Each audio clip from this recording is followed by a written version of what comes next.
Cultive l'espoir et laisse-le fleurir en toi. Laisse tes soucis prendre le large. Pense positif, deviens meilleur, laisse faire le karma. Ne perds pas courage. Les yeux vers le ciel, fais comme l'oiseau, envole-toi. Laisse passer l'orage. Le soleil reviendra, tu le sais. Laisse ton cœur te montrer ce qui est bon pour toi, car lui il sait. Ce que la raison ignore, laisse-le guider tes choix, t'apprendre à aimer pour de vrai. Aimer sans compter, sans craindre de tomber. L'amour est une force qui permet de tout surmonter. Positivité, bonté, sincérité, sois comme le soleil, même quand le ciel est gris, continue de briller. Ne perds pas courage. Cultive l'espoir et laisse-le fleurir en toi. Laisse tes soucis prendre le large. Pense positif, deviens meilleur, laisse faire le karma. Ne perds pas courage. Les yeux vers le ciel, fais comme l'oiseau, envole-toi. Laisse passer l'orage. Le soleil reviendra, tu le sais. Ne t'endurcis pas face à la déception. Ne t'en veux pas pour tes erreurs, tire-en plutôt des leçons. Débarrasse-toi du négatif, bon et droit dans tes actions. L'amour est impératif pour une bonne reconstruction. Lueur d'espoir pour un meilleur lendemain. Rêver et croire, suivre son chemin. Peu importe ce que les gens disent ou pensent. Apprendre à se connaître, libérer sa conscience. Rester optimiste et regarder droit en soi. Ne pas être défaitiste, rester fort quoi qu'il en soit. Garder le sourire même face à ceux qui nous déçoivent. Donner du love et prendre soin de celui que l'on reçoit. Vivre l'instant présent avec amour et gratitude. Tu sais que l'école de la vie demande beaucoup d'études. Sortir de sa zone de confort, changer les habitudes. Non, faut pas que tu capitules. Ne perds pas courage. Cultive l'espoir et laisse-le fleurir en toi. Laisse tes soucis prendre le large. Pense positif, deviens meilleur, laisse faire le karma. Ne perds pas courage. Les yeux vers le ciel, fais comme l'oiseau, envole-toi. Laisse passer l'orage. Le soleil reviendra, tu le sais. Ouais, le bonheur est dans les choses simples. Alors regarde avec attention. Regarde la vie avec amour et compassion. Éloigne-toi de la négativité, de ces gens toxiques qui veulent t'étouffer. Ne cache pas tes sentiments, non, laisse-les pousser jusqu'au ciel. Ne perds pas courage. Cultive l'espoir et laisse-le fleurir en toi. Laisse tes soucis prendre le large. Pense positif, deviens meilleur, laisse faire le karma.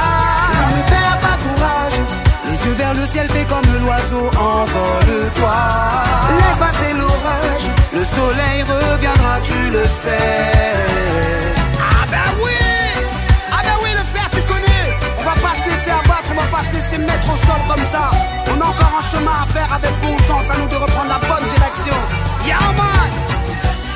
Lion Order, positive vibration pour toi, toi, toi et toi. Oui. Yes.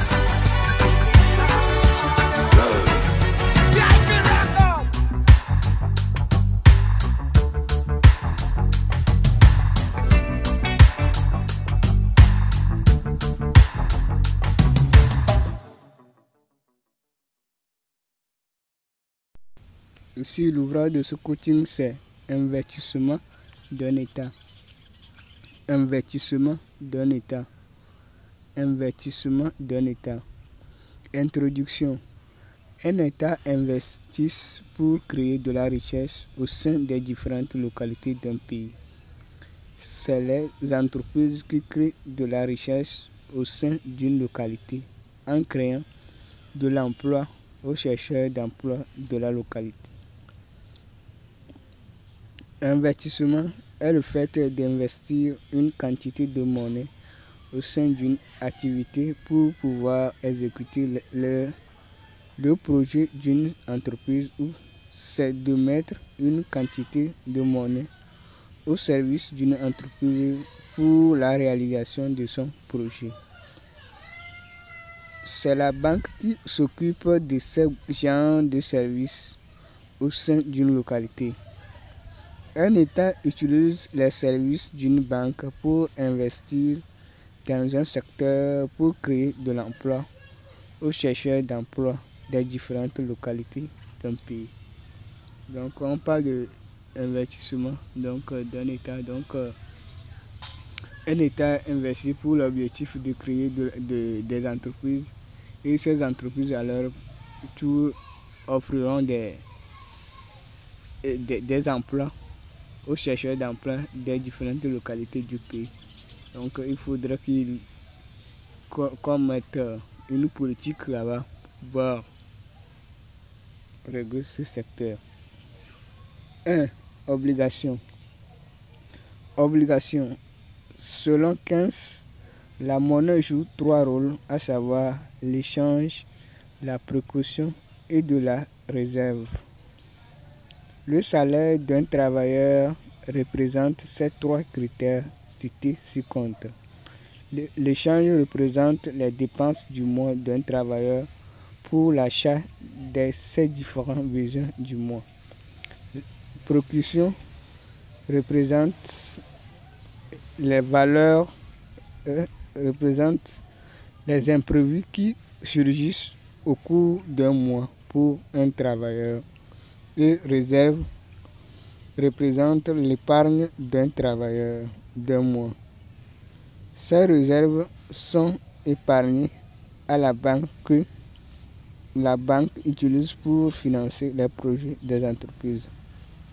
L'État doit contrôler les activités de l'investissement des projets des entreprises au sein des différentes localités du pays en mettant en place une politique ou un ministère. L'État doit contrôler surtout le processus de l'investissement des projets du secteur privé pour pouvoir créer de l'emploi aux chercheurs d'emploi des différentes localités du pays. Qu'est-ce que au juste une obligation? Une obligation est les services que les habitants d'une localité veulent pour satisfaire leurs besoins quotidiens. Ces services sont le sujet de la création d'une entreprise par un entrepreneur ou par l'État. Un État doit investir dans les obligations en utilisant les services des banques pour créer de l'emploi dans le secteur privé et le secteur public pour réduire le chômage. Donc, il faudra qu'on mette en place une politique. Donc, l'État doit intervenir dans le domaine de l'entreprise. Donc, selon 15, l'État lui-même doit intervenir dans l'économie, donc dans les activités économiques pour mettre de l'ordre. 2. Investissement. La banque prête de la monnaie pour l'investissement des projets de l'État ou du secteur privé en contrepartie d'un taux d'intérêt. La banque perçoit plutôt un taux d'intérêt sur chaque prêt d'investissement que l'État ou le secteur privé paie. Si le taux d'investissement est élevé, l'investissement baisse. L'État et le secteur privé n'arrivent pas à créer des entreprises pour créer des emplois aux chercheurs d'emploi des différentes localités du pays. Si le taux d'intérêt est faible, l'investissement s'élève. L'État et le secteur privé arrivent à créer des entreprises pour créer des emplois aux chercheurs d'emploi des différentes localités d'un pays. Lorsque le taux d'intérêt augmente, entre parenthèses croît, l'investissement diminue, entre parenthèses décroît. Lorsque le taux d'intérêt diminue, entre parenthèses décroît, l'investissement augmente, entre parenthèses croît. Le taux d'intérêt et l'investissement jouent un rôle d'inverse. On note 2 choses dans le processus d'investissement d'un État, à savoir le sous-investissement et le surinvestissement. Le surinvestissement, c'est la quantité de monnaie que l'État a investi dans des activités qui n'apportent pas assez de capitaux à l'État. C'est-à-dire les clients ne paient pas assez les services des entreprises concernées. Le sous-investissement est le fait d'investir d'une manière insuffisante dans les projets des entreprises d'un secteur. Ces 2 phénomènes créent du chômage au sein des différentes localités d'un pays. Donc, le surinvestissement, là, on utilise une grande quantité de monnaie pour investir dans des projets que les gens s'en foutent. Les clients, bon, c'est peu de clients ou peu des habitants qui s'intéressent à ces services. Donc, à ces services-là, ces entreprises perdent d'énormes coûts à la fin de chaque semaine, donc ils n'arrivent pas à payer leurs travailleurs. Ça, c'est le surinvestissement dans une activité ou dans un secteur. Le sous-investissement, c'est là où on utilise une petite quantité de monnaie pour financer dans un secteur que les habitants ont besoin d'énormes de ces services. Or, ils cherchent les services en vain parce que les entreprises n'arrivent pas à répondre aux demandes des clients ou aux demandes des habitants. Donc, ces deux phénomènes amènent le chômage. Donc, l'État doit veiller à régler ces phénomènes au sein des localités du pays. 3. Achat des services. L'État a besoin des travailleurs pour exécuter les activités des projets du secteur privé et de l'État. L'État achète également les services des banques pour financer les projets des entreprises privées et des entreprises publiques. L'État doit créer des entreprises publiques pour embaucher les travailleurs pour exécuter les activités des projets des entreprises publiques. L'État doit également utiliser les services de la banque pour créer des entreprises privées, dans le souci de pouvoir embaucher toutes les compétences disponibles sur le marché d'emploi. Donc, l'État doit utiliser le secteur privé pour régler le problème du chômage. Donc, la politique que l'État va mettre, c'est d'arriver à octroyer des prêts chez les banques qui résident dans les différentes localités du pays pour le financement des projets du secteur privé, pour voir que l'État puisse arriver à répondre à toutes les demandes sur le marché d'emploi. Donc, le souci de chaque État, c'est d'arriver à satisfaire tous les chercheurs d'emploi, toutes les compétences qui sont sur le marché d'emploi. Donc, l'État doit mettre une politique pour pouvoir octroyer des prêts chez la banque pour pouvoir investir dans le secteur privé, donc donner l'opportunité au secteur privé de se développer pour pouvoir combler les failles que l'État laisse. Donc,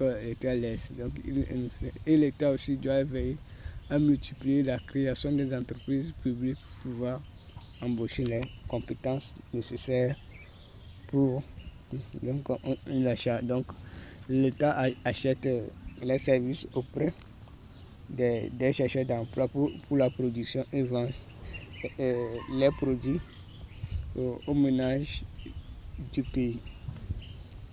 4. La vente des services. Les entreprises publiques et les entreprises privées doivent servir pour créer un chiffre d'affaires. Donc, doivent vendre leurs services pour créer le chiffre d'affaires à la fin de chaque mois pour payer les salaires des travailleurs, les dépenses des matières premières et les emprunts de la banque.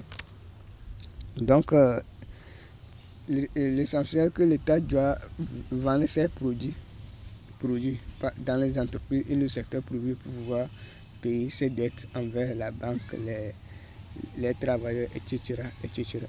C'est tout l'ouvrage de ce côté.